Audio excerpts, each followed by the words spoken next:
Nobody warned Esther nor sat her down to explain what the next few years would look like when she walked through the palace gates. One day she was an ordinary Jewish girl living under the roof of her older cousin.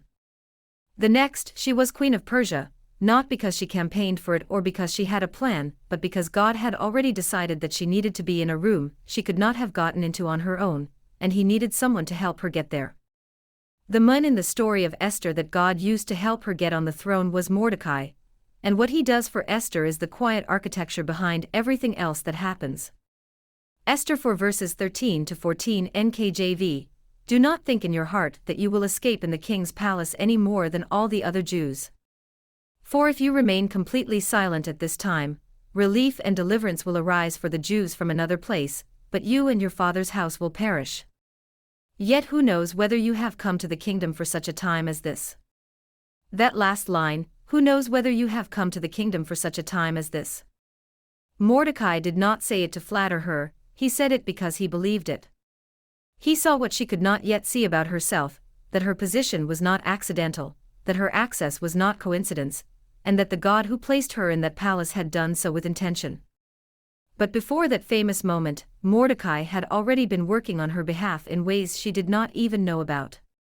Esther 2 verse 21 to 23 in the NKJV records that Mordecai uncovered a plot against the king's life, reported it to Esther, and Esther relayed it to the king in Mordecai's name. He exposed a threat she could not see coming. Mordecai watched the gates. He paid attention to what was happening around her while she was learning to navigate a life that was entirely new to her.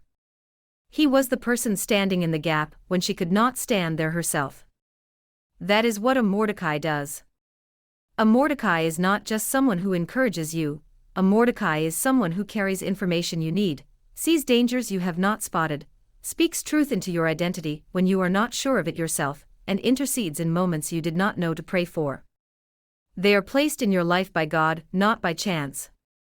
There are seasons in life when you feel deeply alone in what you are carrying. Maybe you are the first in your family to try something new. Maybe you are navigating a season that came without a manual. Maybe you have walked through loss or transition and find yourself in unfamiliar territory with no obvious guide, and in those seasons it can genuinely feel like God has left you to figure it out on your own. He has not. He did not leave Esther to navigate a Persian palace without help. He placed Mordecai at the gate before she ever arrived. He thought ahead, he made provision before she could articulate the need. That is the nature of God's care, it tends to arrive before the crisis does, dressed as a person you have known for years. The Mordecai in your life might already be there. That mentor who keeps checking in. That friend who speaks truth to you without sugarcoating it. That older woman in the church who always seems to say exactly the right thing at the right moment. The person who once told you something about yourself that you did not fully believe yet, but that you are still thinking about years later. God does not leave His people without covering, and He does not send you into your season empty-handed. What Mordecai did for Esther carried eternal weight. The plot of Haman against the Jewish people was real, it was coordinated, and it was deadly, and God's answer to it was not a military response.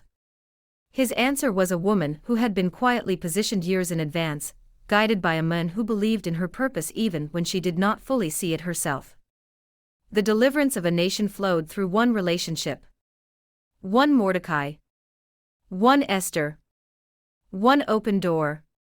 Your life is not too small for that kind of significance.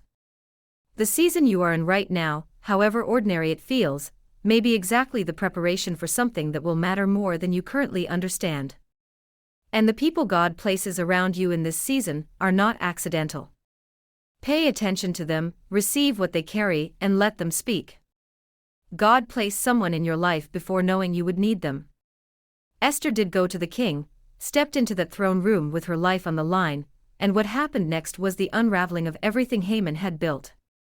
The very plot he had constructed, the very gallows he had erected, turned against him. Not because Esther was powerful on her own, but because she moved in her moment, shaped by a voice that had been speaking into her life from the beginning. Mordecai saw what she was from the beginning, and he helped her become what God always intended. God has already sent someone like that into your life. Maybe they have already spoken, and you have not yet received it. Maybe they are standing at the gate right now, watching, interceding, waiting for you to realize what you carry.